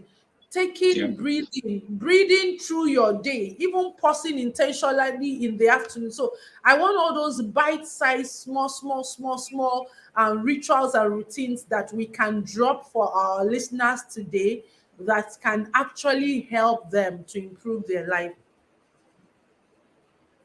Okay, so for me, starting the day together as a family works for me a lot. So where we give thanks to God together, we go over things we're grateful for. We have a system of worship. Sometimes we're dancing like there's like we Crazy. know our work to go to, and all the kids join in, and then we read scriptures, we pray, and then we go to work. We try to communicate with each other, keep communication lines open during the day, so calling, texting, um touch, physical touch, so hugging, looking into each other's eyes. Sometimes you don't realize that you've been living with someone in the house for 1 year and you've not actually looked into their eyes, like to see how are you doing. So sometimes I just look at his face, touch his skin, I note what is wrong. Those little things help go a long way. Then during the day, I think we also have some distressing where we go out for family dates. Sometimes it's personal dates together. I don't joke with the spa, getting a massage occasionally. So he goes, sometimes we do it together, sometimes I go alone, but we try to incorporate that massage, something something to just distress. Then that gratitude exercise works magic. There's sometimes that I'm livid, I'm angry with my husband. Oh no, there's not. And then I always pause. I always like to think. And then I have a little book where I begin to write what are the things I'm grateful for in this home? What are the things that are working? And I write them down. And by the time I'm done, I'm not so upset. And we can have healthier conversations. Listening to each other. So asking how was your day while meant active listening, not like I'm on the phone, I have my ears plugged and I'm saying but like I'm leaving everything to listen to you. We try to have family dinner together around the table. Some days it works, some days it doesn't work, but Don't worry, we know how it works and doesn't work. so we try that. Then emotional validation, just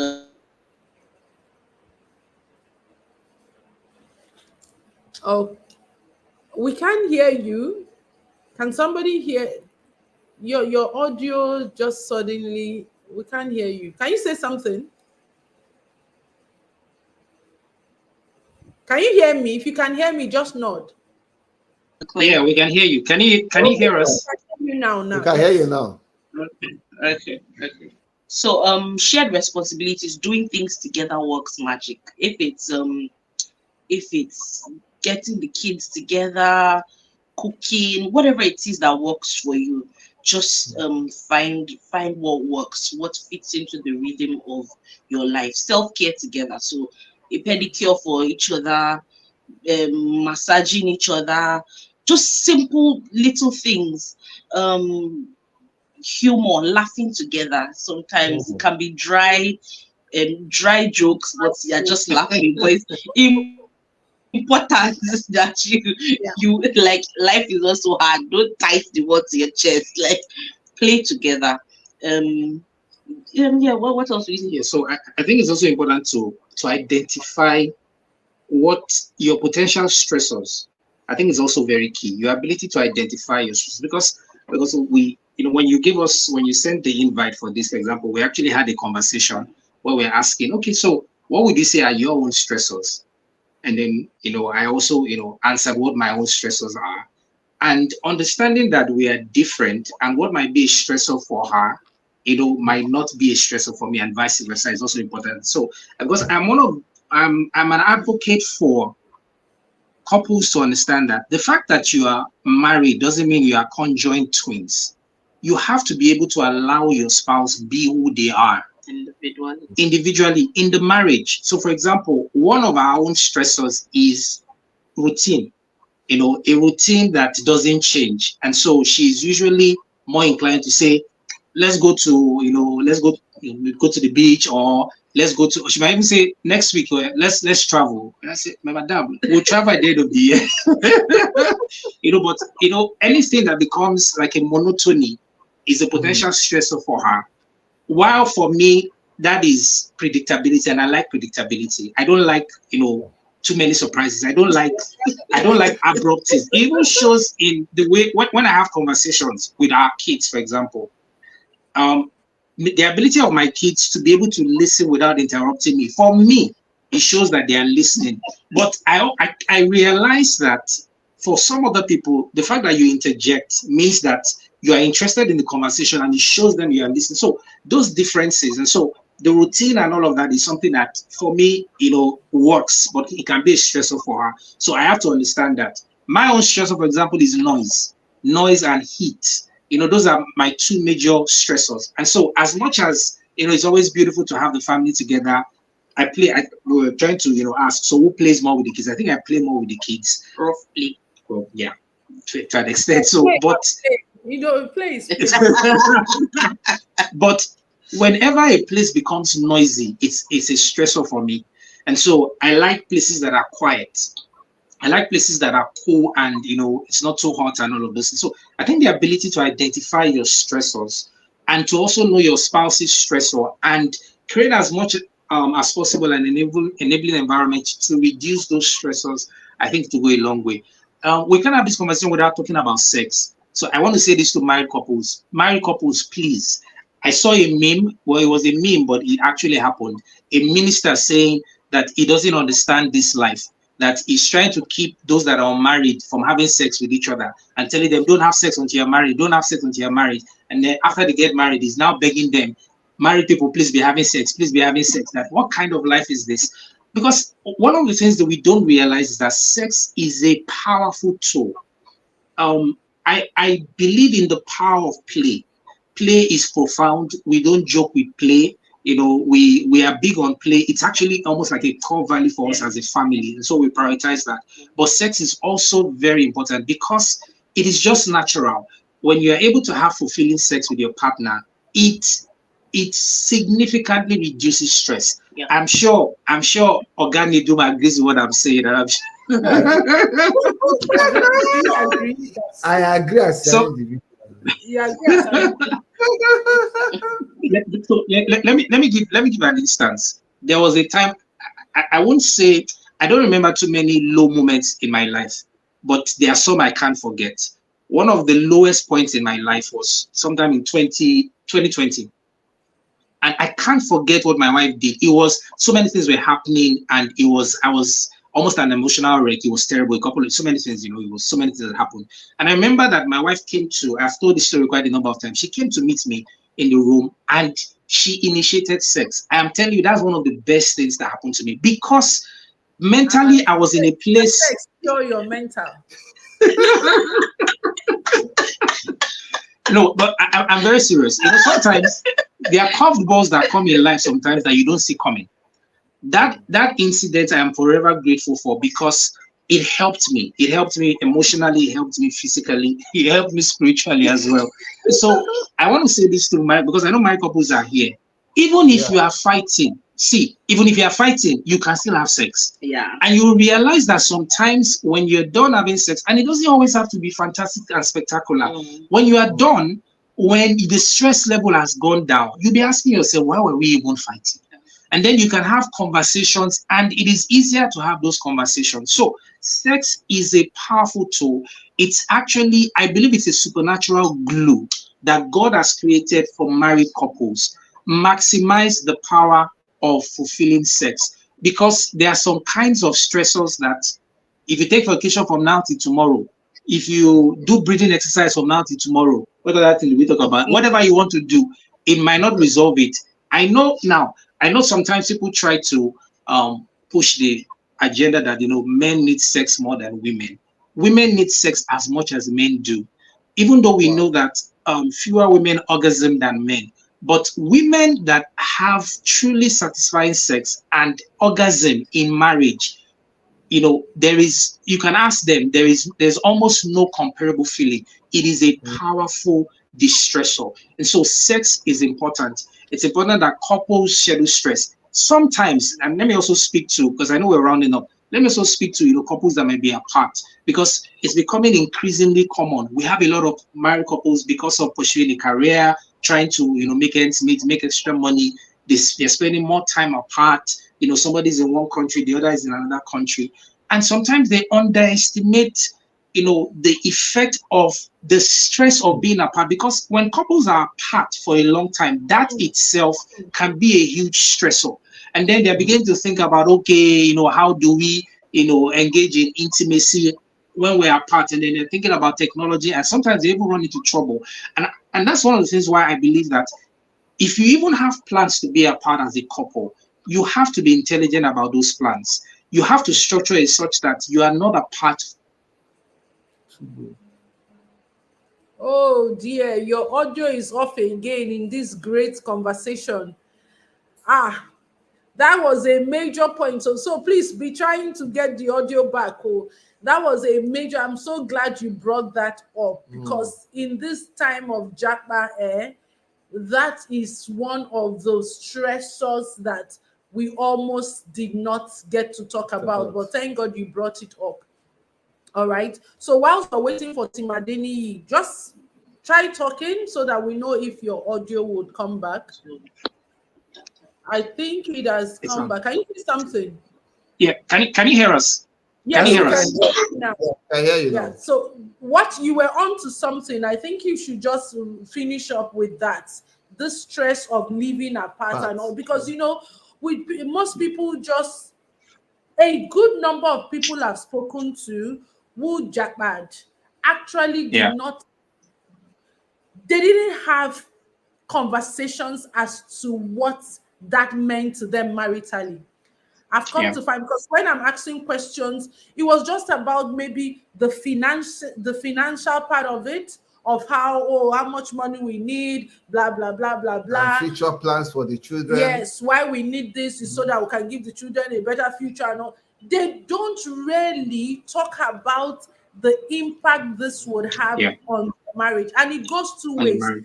One way where somebody is in another country, another is in another country, it has its own stress dynamics. We also have the one that two of them are in the new country, but they are trying to settle in, they're trying to go to school, they're trying to get a job.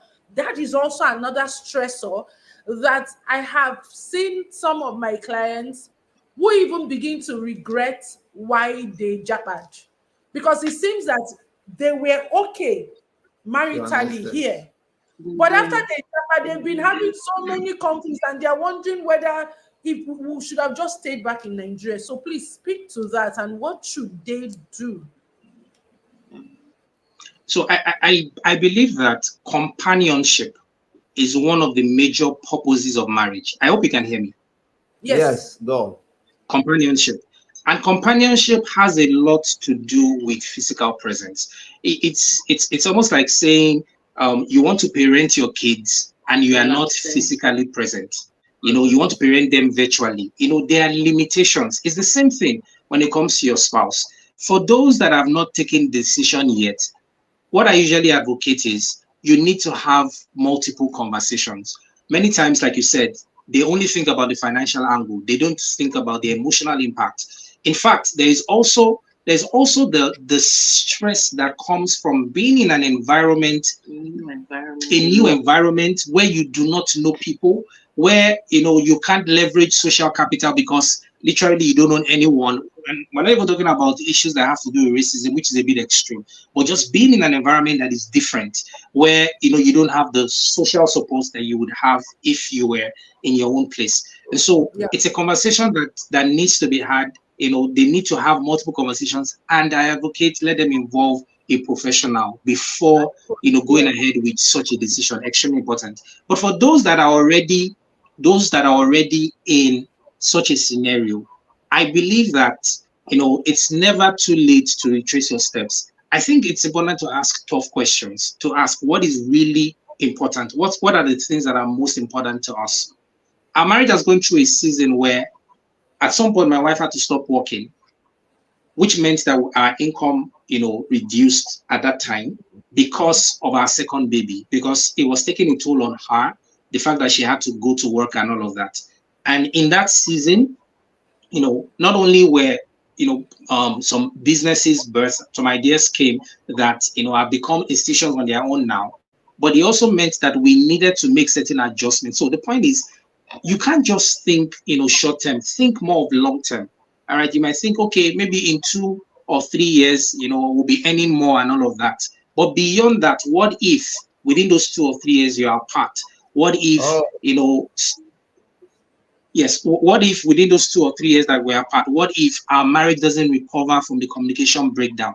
And so it is never too late, to retrace your steps, to say, okay, we need to put an end to this. All right, we need to be together. I am an advocate, and I believe, my wife also completely agrees. I'm an advocate for the fact that husbands and wives are meant to be together. Yeah. Even if you are going to be apart, let it just be for a short time. Let it be time based. Let it be time bound, but you can't be very. I have had sessions with people where when they talk about, and the major issue was that the husband jackpot or the wife jackpot, and the plan that they had didn't work out. They thought maybe within 6 months they will be together, and they are going through a lot mentally and emotionally, and it almost looks as though they're in a trap where they don't know, how to escape. So I think it's more, the admonition is more for those that are probably in the valley of decision to say, okay, we have this opportunity to jackpot and everything. You have to carefully think about it. You can only be apart if your marriage is going to survive. You can only be apart for a limited time frame. Plan such that it's within that limited time frame, and then I think maybe because we are usually religiously inclined, sometimes we only think best case scenario. We don't think worst case scenario. I think it's intelligent for people to also think worst case scenario. If you're going to take a step, what is the worst that can happen? Prepare for that worst case scenario. And if you're able to do that, you find that some of the surprises that happen with all this jackpot and all that, it will likely be reduced. And I believe for some people, jackpot is not an option. When I say jackpot, I mean, if you're going to jackpot, it's both parties. So the conversation we've had, for us, we don't believe that it's going to work. That she goes for maybe 6 months, or 6 months is even too long. Goes for a long time and all of that. Or me, I'm apart. We have had those conversations. We don't believe in it. Now, that's not to say that those that do it, something is wrong with them. But you need to have candid conversations with yourself. The institution of marriage is powerful, but sometimes can be fragile. Yeah. And so it means that you have to weigh your decisions. What are the things that are most important? And don't sacrifice the more important things for the things that are less important. I think that's actually Wow. key. Yeah. Thank you Wow. so much. Thank you so much. We can just continue having this conversation, but they have been showing me time. So I guess we have, really spent time here. I want to thank Team Adeni for being great guests on today's edition and sharing great insights. Um, and I love that you're able to share Oh, yeah. unapologetically your personal marital views, and that is what I think is lacking in our time today. A lot of people just want to like say what sounds nice or don't want to say their own so that they don't upset anyone, but really I am also an advocate, we, not even I, advocates that marriage is done in proximity. Of course, I know that that might not be the situation of everyone, but then Yeah. what I would say to anybody planning to japa is, in addition to what Dami said, please do not just focus on the finances you need. Yeah. Some people say we have saved up for 1 year and all of that. It's fine, but what have you saved also for your marriage health? Marriage. And Yeah. it's important that you have that conversation with a professional, because there are certain things you might not that might not come to mind Mhm. that the Yeah. May not professional will bring consider. to it. So thank you, everyone. And so, in summary, what we have discussed today is that for a couple stressing together, stress is not entirely bad, but even the good stress, if you don't have a good perception to it, if you don't know your patterns and you don't have practices that can help you respond well, you can also run the risk of the health implications of chronic stress. And so, if you're listening, you're watching here tonight, and you have been stressed. Now, chronic stress is when it is frequent, consistent, persistent, not like I wake up today and today I feel stressed. Okay, but then I've been feeling stressed for 1 week, I've been feeling stressed for 1 month. Please, you need to pay attention to it. And like I shared my personal story, when you feel you don't have time for your self-care routines, that is an indication that you actually need those self-care routines. So you just, they say that you don't start preparing for war when the enemy is already in your camp. You start preparing way ahead of time. So you don't wait to be knocked down by stress, because your body is keeping the scores. A friend of mine was visiting, and she just dozed off, and I left her to sleep, and she slept for 2 hours. And when she woke up, she was feeling bad. But I came to catch up with you. I said, your body needed, maybe that's why God brought you to my house, so that this time you felt you were coming to gist with me was actually for sleep. Because every stress we accumulate in our body is keeping the scores. Like Fumi rightly said, continuous exposure to stress is weakening your immune system and can predispose you to certain things, and that's not what you want for yourself. So as a couple, please create a system of distressing together. Let's not be people who are living separate lives. As much as we're all individuals, we have chosen to do marriage. And I say to people, once you have chosen to do marriage, you have chosen that I no longer have my life alone. That doesn't mean you are losing your individuality, but you're choosing to share your life with someone. Otherwise, you could have stayed single. So somebody will say, it's my life, it's my life. I say, no. If it's no longer your life, it is your life and our life. Because by choosing to marry, you are saying, I'm inviting you to do life with me. And one way that can help to distress is all of these things we have shared, but to put it into a system. When you wake up in the morning, how do you wake up? I talk about having your morning rituals, and there's a study that says that even a 6-second kiss in the morning has been shown to increase the lifespan of the husbands. I don't know why the research did not do lifespan of wives, so because the research is on husbands. So you must have a way that you wake up and you leave home. If it's exercise, even if it's 20 minutes, you say your prayers together, something. And please, let's not get so busy in the day that you don't check up on each other.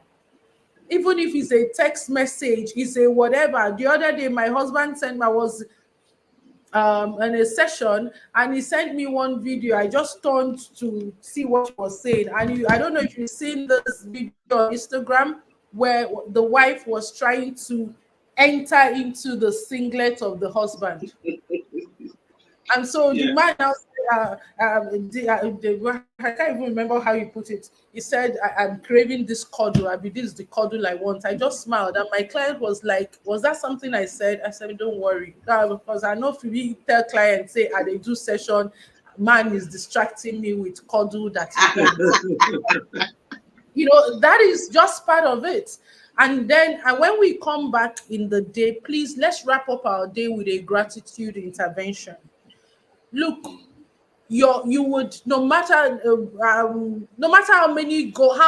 hard you work on all of your goals, it's important to know that you may never meet all of your goals. So if your life's happiness is dependent on the goals you score, you may just be setting up yourself for sadness.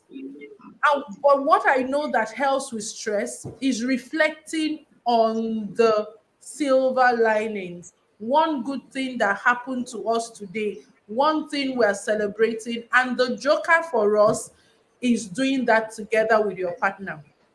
Winding down your day together and sharing the highlights of your day is also another way to distress. So, sweethearts, you want to give us the vote of thanks and your last words. So, this is how I want you to give your last word. If there is a couple here struggling to manage the stress together, what would you say to them? Use that as your last words.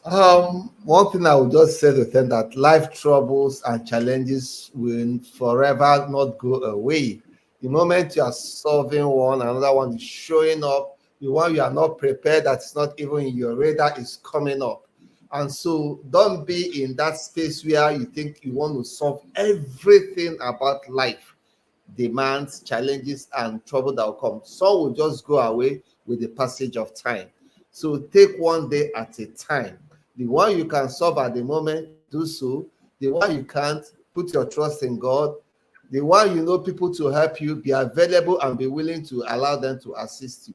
This life once lived ought to be lived happily, fully, and enjoyable always. Thank you, Team Adeni. Wonderful Thank you session. I so much. learned a lot Very of the Lord that I'll practice personally. And for everybody listening to us, this was a session not just meant for you to listen. Go back to your timetable, go back to your partner, have these meaningful conversations, and change your lifestyle for the better. Thank you. We are so grateful and so honored for accepting our invitation and making our day fulfilled. God bless you. Just before Amen. you run, Thank you. thank you, Tim Adeni. I was just, before everybody goes off, remember this is just day one. Next Saturday, we'll be discussing another vital topic, and that is embracing vulnerability for deeper intimacy. People are afraid to open up to their partners, yet you want to get closer, you want to connect. So let's talk about that. And we have another guest couple, Team Adigwe, who will be sharing that with us. So if this was insightful for you, you want to subscribe to Start Your Marriage Right Academy YouTube channel so that you can set your notifications for when we'll be coming live again not tomorrow, next Saturday. And for those here who are singles, I don't know if singles sneaked in here. Remember, we have your session tomorrow. So if you're single or you're married and you have somebody that is single, just tell the person this whole July, just go and keep camp on Start Your Marriage Right Academy channel, because we have something delightful for everyone. So thank you, Tim Adeni. It was great having you. Thank you for honoring our invitation. And just like you put for us, we also pray for you that your marriage will not have any past better years, but that each day Amen. fresher, each day will be finer, each day your love will go stronger. And like we say, God's grace will sufficiently, continuously be lavished upon you, upon your family, upon your children, upon every business concerns of yours, in Jesus' name. So thank you so Amen. much. Amen. Thank you so much. Thank you for having us. Thank you, everyone. Yeah. All right, everyone. Thank you. Please remember to subscribe to the channel so that we can stay connected and keep a date with us again, same time, 7 p.m. next week, Saturday. And it's bye from us.